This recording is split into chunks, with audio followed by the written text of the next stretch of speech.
Long before rivers were measured and wetlands drained, a slender bird walked slowly through shallow water, placing each step with care, as if aware that balance mattered. The ibis did not rush. It did not dive. It probed the mud patiently, curved beak searching for life hidden beneath the surface. In doing so, it became inseparable from water itself, a creature shaped by marshes, floodplains, and the quiet rhythm of tides. The ibis is not a single bird, but a lineage, spread across continents, unified by form and purpose.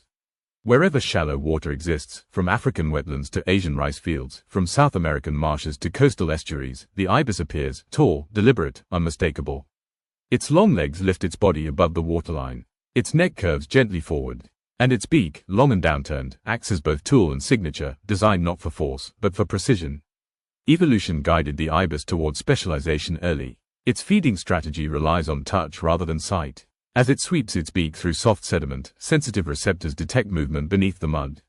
Crustaceans, insects, worms, small fish, all are discovered without visual confirmation. This method allows the ibis to feed in murky waters where other birds fail, turning limitation into advantage.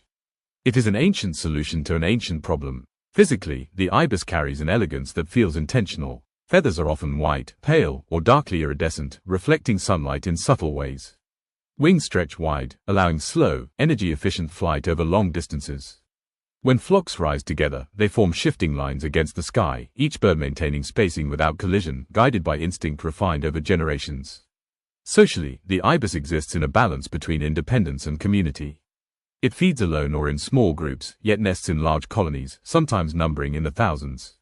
These colonies form near water, often in trees or reed beds that offer protection from ground predators. Noise fills the air during breeding season, calls overlapping, wings brushing, bodies adjusting. It is chaotic, yet structured, a reminder that cooperation does not require silence. Few animals have crossed the boundary between nature and symbolism as completely as the ibis. In ancient Egypt, it was revered as sacred, associated with Thoth, the god of wisdom, writing, and measurement. The bird's presence along the Nile, appearing with seasonal floods that renewed the land, tied it directly to order and continuity. To harm an ibis was unthinkable. To preserve it was to preserve balance itself. This relationship was not accidental. The ibis controlled insects and pests, cleaned wetlands, and followed the water's return. It became a living indicator of environmental health long before science named the concept. Where the ibis walked, water was clean enough, life was abundant enough, and cycles remained intact. But reverence does not guarantee permanence. As wetlands shrink and rivers are controlled, the ibis faces pressures it did not evolve to escape. Pollution alters feeding grounds. Drainage removes nesting sites. Climate instability disrupts migration patterns that once aligned perfectly with seasonal floods. The bird adapts where it can, shifting to agricultural fields and urban wetlands, but each adjustment comes at a cost. Still, the ibis remains. It walks the edges of modernity as it once walked the edges of water. Unhurried, observant, carrying with it a memory of ancient landscapes now fragmented and rare. To watch an ibis feed is to witness patience made visible. A reminder that survival does not always demand speed, sometimes it demands attention. As the sun rises over wetlands and floodplains, the ibis moves with a patience that feels ancient. There is no rush in its steps, no urgency in its posture. Each movement seems rehearsed by time itself. The long curved beak dips slowly into shallow water, probing mud and reeds with delicate precision, as if reading a language written beneath the surface. The ibis is not a bird built for drama. It does not dive from the sky like a falcon, nor does it roar like large land animals. Its power is subtle, quiet, enduring. It survives not by force, but by rhythm, matching its life to the slow pulse of water, seasons, and migration. Evolution shaped the ibis as a specialist. That iconic beak is not ornamental, it is a tool refined over millions of years. Sensitive nerve endings at the tip allow the bird to detect movement hidden in mud, small fish, crustaceans, insects, worms. The ibis does not need to see its prey. It feels it. In murky water where vision fails, touch becomes intelligence. Its legs, long and slender, keep its body above water while allowing it to wade effortlessly through marshes. The body remains balanced, feathers clean, wings ready. When danger approaches, the ibis does not explode into panic. It lifts, calmly, joining others in a loose formation that drifts across the sky like a slow-moving thought. Social life is essential to the ibis. These birds are rarely alone. They feed together, rest together, migrate together. Colonies can number in the thousands, filling wetlands with sound, not chaotic noise, but layered calls that echo like an ongoing conversation. Each bird knows its place within the group. Survival improves with numbers. More eyes, more warnings, more shared memory of safe feeding grounds. During breeding season, wetlands transform into nurseries. Nests appear in trees, reeds, or islands surrounded by water, natural defenses against ground predators. Males arrive first, claiming space and advertising readiness through posture and movement. Females choose carefully. The future depends on this decision. Eggs are fragile. Chicks hatch blind, weak, completely dependent. Parents take turns feeding and guarding, regurgitating food gathered from far-reaching wetlands. Loss is common. Floods rise. Food disappears. Predators test boundaries. The ibis does not fight these forces. It adapts, tries again, persists. Migration defines much of the ibis life. Seasonal rains and droughts reshape landscapes, and the birds follow water like a promise. Some species travel hundreds, even thousands of kilometers, guided not by maps but by inherited instinct.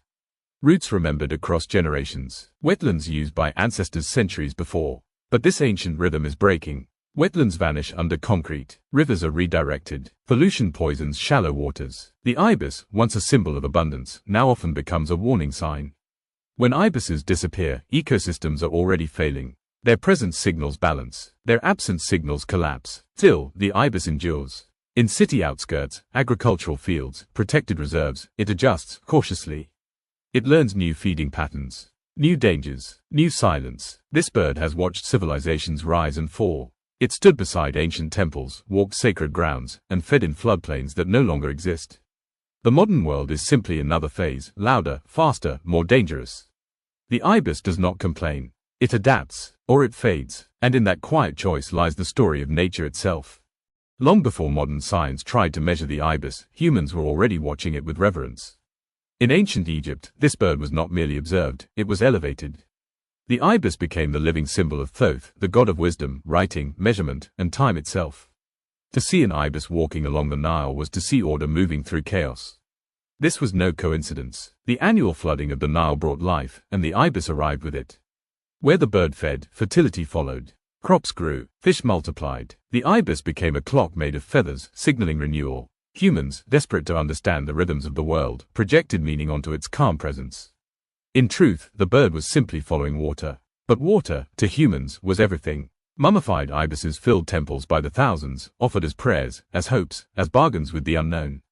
An animal turned into a bridge between nature and belief. Few species have carried such symbolic weight, and fewer still have survived it. Across continents, the ibis took on different roles. In parts of Africa and Asia, it became a quiet companion to rural life, tolerated, sometimes respected, rarely hunted. In modern cities, certain species adapted again, feeding on landfills, drainage canals, artificial wetlands. This flexibility is both strength and risk. Adaptation keeps the ibis alive, but it also hides environmental collapse. When a sacred bird eats human waste, something fundamental has shifted. Scientifically, the ibis occupies a crucial ecological role. It regulates insect populations, controls aquatic invertebrates, redistributes nutrients between water and land. Each probing beak is a small act of balance. Remove the ibis, and wetlands slowly unravel. Algae blooms increase. Insect populations explode. Disease vectors multiply. The system begins to wobble. Climate change tightens the pressure. Rain patterns grow unpredictable. Wetlands dry too early or flood too deeply. Migration routes lose reliability. The inherited memory of safe places no longer matches reality. For a species built on rhythm, this uncertainty is lethal. Conservationists now monitor ibises as indicators, not because they are weak, but because they are honest. They respond quickly to environmental change. They do not hide decline behind aggression or dominance. When ibises vanish, the warning is already late. Yet there is resilience here. Given protected wetlands, clean water, and space to move, the ibis returns. Colonies rebuild. Calls fill the air again. Life resumes its slow conversation with the landscape. The ibis teaches no dramatic lesson. There is no roar, no chase, no spectacle. Its message is quieter, survival through alignment. With seasons, with water, with patience, it has outlived empires. It has watched humans invent gods, then forget them. It remains, not because it is powerful, but because it listens to the world and adjusts.